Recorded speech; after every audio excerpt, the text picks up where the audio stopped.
मूल ज्ञात करने हैं और फिर इसमें से जो भी सही होगा उसको हमें बताना है। इसको वैसे आप देख कर बता सकते हैं।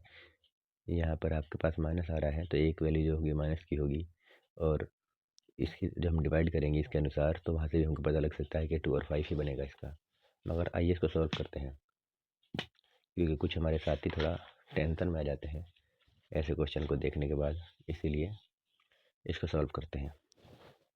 देखिए यहाँ पर ये जो इक्वेशन दी गई थी मैंने इस इक्वेशन को उतार लिया है। यहाँ पर कितना दिया गया है, एक्स स्क्वायर, यहाँ पर कितना दिया गया है, एक्स स्क्वायर प्लस में 3x माइनस का 10 बराबर 0, यही मैंने यहाँ पर उतारा है। एक्स स्क्वायर प्लस में 3x माइनस का 10 इज इक्वल टू 0। अब हमको अपने हमें जितने भी टेबल्स याद हैं उसके ज़रिए ये ढूंढ लेना है कि ऐसे कौन से दो नंबर होंगे जिनकी हम मल्टीप्लाई करें तो 10 आएगा और उनको प्लस या माइनस करें तो 3 आएगा। तो हमको पता लगता है 5 और 2, 5 मल्टीप्लाई 2 यानी 5 2 10 होगा, और 5 में 2 जाएगा तो 3 बचेगा। तो हम इस इक्वेशन को ऐसे उतारेंगे, एक्स करके एक्स स्क्वायर प्लस का प्लस, यहाँ पर 3 है और 3 के बराबर हमारे क्या होता है 5 माइनस का 2, यहाँ पर 5 माइनस का 2 आ जाएगा। एक्स का एक्स होगा, माइनस का माइनस आएगा, 10 का 10 आएगा, बराबर 0 का 0 होगा। अब एक्स स्क्वायर का एक्स स्क्वायर होगा, प्लस का प्लस होगा। अब हम यहाँ पर क्या करेंगे, एक्स मल्टीप्लाई करेंगे, एक्स की जब 5 के साथ करेंगे 5x आएगा, बीच में माइनस का माइनस होगा, एक्स की 2 के साथ करेंगे 2x आएगा, माइनस 10 का माइनस 10 होगा, बराबर 0 का 0 आएगा।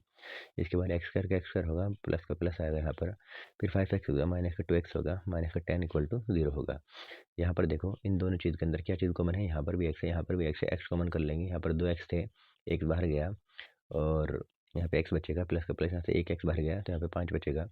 यहाँ पर क्या चीज़ एक जैसी है, एक तो माइनस एक जैसा है, और यहाँ पर 10 को हम कर सकते हैं 2 मल्टीप्लाई बाई 5, तो यहाँ पर 2 भी है हमारे पास एक जैसा है, तो माइनस का 2 हम कॉमन कर लेंगे। जब माइनस जाएगा यहाँ से तो जो भी चीज़ होगी प्लस की हो जाएगी, और जब 2 जाएगा तो यहाँ पर केवल x बचेगा। यहाँ से ही माइनस जाएगा तो जो होगा प्लस का होगा, और 2 जाएगा तो यहाँ पर 5 बचेगा, बराबर 0 का 0 होगा। इसके बाद x कॉमन कर लिया जाएगा, सॉरी इन दोनों के अंदर क्या चीज़ कॉमन है, x प्लस 5 इसे कॉमन कर लिया जाएगा तो यहाँ पर x बचेगा, बीच में माइनस का, यहाँ से जब x प्लस का 5 जाएगा तो माइनस का 2 बचेगा। एक बार फिर यहाँ से एक्स प्लस 5 को हटा लिया जाएगा यानी कॉमन ले लिया जाएगा, तब इस जगह पर कितना बचेगा, केवल x बचेगा, और फिर माइनस के बाद इस जगह पर क्या बचेगा, माइनस का 2 बचेगा, बराबर 0 का 0 होगा। अब यहाँ पर एक बार इस वैल्यू को लेंगे, किसकी बराबर, 0 की बराबर, एक्स प्लस का 5 बराबर 0 होगा, एक्स का एक्स और प्लस का 5 उधर जाएगा, माइनस का 5 हो जाएगा। ऐसे ही एक्स माइनस का 2 बराबर 0 लेंगे, और जब 2 उधर जाएगा तो प्लस का 2 हो जाएगा। अगर हम अपने क्वेश्चन को देखते हैं तो क्वेश्चन के अंदर ये जो वैल्यू है पहले वाली, ये 2 और माइनस का 5, ये हमारी वैल्यू सही हो जाएगी, क्योंकि माइनस का 5 है और 2 है, और देखिए हमारा भी आंसर यही आया है, -5 और 2। इसके पश्चात हम क्वेश्चन नंबर 9 पर आते हैं। क्वेश्चन नंबर 9, यहाँ पर बोला गया है मूल बिंदु यानी जो ओरिजिन पॉइंट होते हैं उससे हमें ये जो बिंदु है इसकी दूरी निकालनी है। हम में से हर कोई बच्चा जानता है कि मूल बिंदु क्या होते हैं, है ना। ये 9th क्लास में भी हम पढ़ते हैं, कोऑर्डिनेट ज्योमेट्री में मूल बिंदु हमेशा क्या होते हैं, 0 0 जो होते हैं उन्हें हम मूल बिंदु कहते हैं। वो आपने पढ़ा होगा निर्देशांक अक्ष, उसमें ये हमारे पास क्या होता है, एक्स अक्ष होता है, ये हमारे पास वाई अक्ष होता है, और जहाँ पर एक दूसरे को ये कट करते हैं उस जगह को हम मूल बिंदु 0 0 से डिनोट करते हैं, या ओरिजिन पॉइंट 0 0 से डिनोट करते हैं। आइए इसको सॉल्व करते हैं।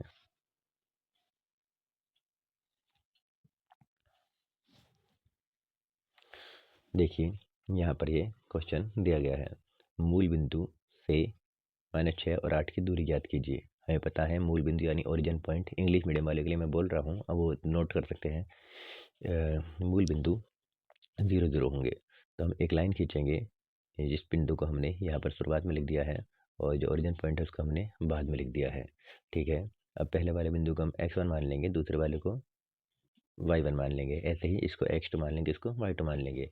यहाँ पर अगर तुम सवाल को ज़रा ही ध्यान से देखोगे तो इसने बोला है दूरी ज्ञात कीजिए, यानी डिस्टेंस निकालना है।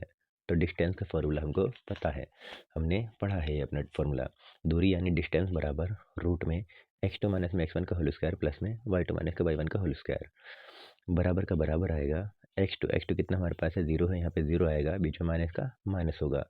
देखिए ये जो माइनस है ये फॉर्मूले वाला माइनस है, यहाँ पर x1 है और x1 की वैल्यू हमारे पास -6 है, तो ये -6, ये -6 होगा, ये हमारा इस 6 के साथ वाला माइनस का होगा।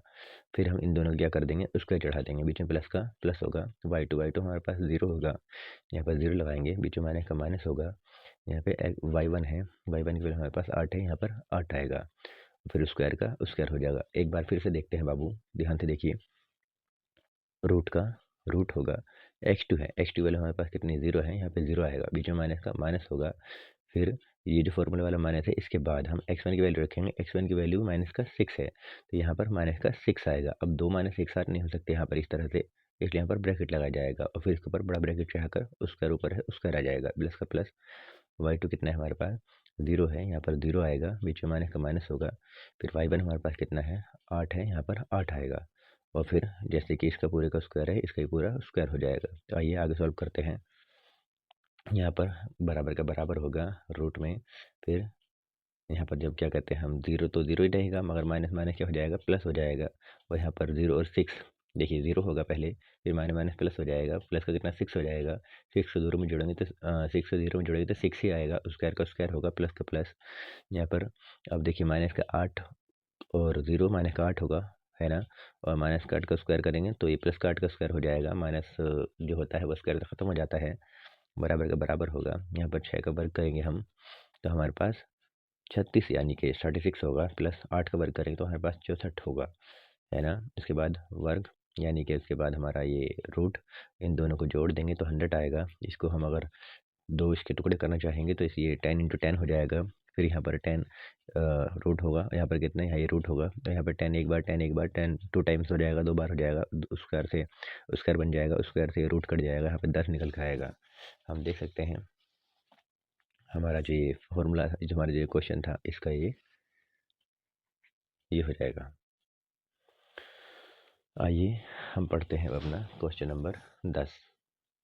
तो यहाँ पर क्वेश्चन नंबर 10 बोला गया है, यदि डी व्यास के अर्धवृत्त का हमें क्या निकालना है, क्षेत्रफल निकालना है ना। जो व्यास होता है उसको इंग्लिश में क्या बोला जाता है, डायमीटर, यानी कि हमको बोला जा रहा है कि एक जो सर्कल है, एक सेमी सर्कल है ना, हमसे बोला जा रहा है एक सेमी सर्कल है, एक सेमी सर्कल है ना, और सेमी सर्कल का जो डायमीटर है आप जानते हैं, यहाँ से यहाँ तक की जो रेडियस होती है वो आर होती है, यहाँ से यहाँ तक की जो रेडियस होती है वो आर होती है ना। और अगर इन दोनों को हम आर को आर के साथ मिला दें तो वो 2r हो जाता है, जिसको हम हिंदी मीडियम वाले जो बच्चे होते हैं वो व्यास कहते हैं, है ना, और जो इंग्लिश मीडियम वाले बच्चे होते हैं वो इसको डायमीटर कहते हैं। तो यही बोला गया है कि यहाँ से यहाँ तक की जो दूरी है, ये जो डायमीटर है ये डी है। क्वेश्चन में बोला गया है ये जो डायमीटर है ये डी है ना। तो देखिए यहाँ पर क्या बोला गया है, डी व्यास यानी डी डायमीटर वाले अर्धवृत्त यानी कि सेमी सर्कल का हमको क्षेत्रफल निकालना है। तो व्यास यानी कि डायमीटर कितना दिया गया है, डी दिया गया है। अब आइए थोड़ा सॉल्व करते हैं। जो व्यास या डायमीटर होता है उसका फॉर्मूला क्या होता है, वो 2r के बराबर होता है। तो यहाँ पर व्यास या डायमीटर हट जाएगा, कितना आएगा 2r आएगा, बराबर का बराबर होगा, और फॉर्मूले के अनुसार इसको डी दिया गया था, बराबर डी आएगा, आर का आर आएगा, बराबर आएगा, और यहाँ पर डी आएगा, ये जो 2 होगा इसको हम बट्टे में भेज देंगे तो r बराबर d/2 हो जाएगा। अब हमसे क्या बोला गया है, क्या निकालना था हमको, अर्धवृत्त का क्षेत्रफल यानी एरिया ऑफ सेमी सर्कल। तो हम यहाँ पर निकालेंगे एरिया ऑफ सेमी सर्कल या अर्धवृत्त का क्षेत्रफल बराबर 1/2 पाई आर स्क्वायर। दरअसल अब हम जानते हैं जो हमारा जो हमारा सर्कल होता है उसका जो एरिया होता है, जो हमारे पास जो वृत्त होता है उसका जो एरिया होता है वो पाई आर स्क्वायर होता है, मगर हमें यहाँ पर सेमी सर्कल निकालना है, सेमी सर्कल का एरिया निकालना है, यानी कि अर्धवृत्त का एरिया निकालना है, इसलिए यहाँ पर 1/2 लगा लिया जाएगा, बराबर का बराबर होगा 1/2 होगा, पाई का पाई आएगा, यहाँ पर आर है, तो आर की वैल्यू हमने क्या निकाली थी, आर की वैल्यू हमने /2 निकाली थी, तो यहाँ पर आर की वैल्यू /2 हो जाएगी, स्क्वायर का स्क्वायर हो जाएगा, 1/2 होगा, पाई का पाई होगा, बीच में मल्टीप्लाई मल्टीप्लाई आएगा, डी का स्क्वायर करेंगे डी का स्क्वायर होगा, 2 का स्क्वायर करेंगे तो 4 होगा, फिर 1 का 1 आएगा, और 4 2 जा 8 हो जाएगा, पाई का पाई आएगा, और डी स्क्वायर का डी स्क्वायर होगा।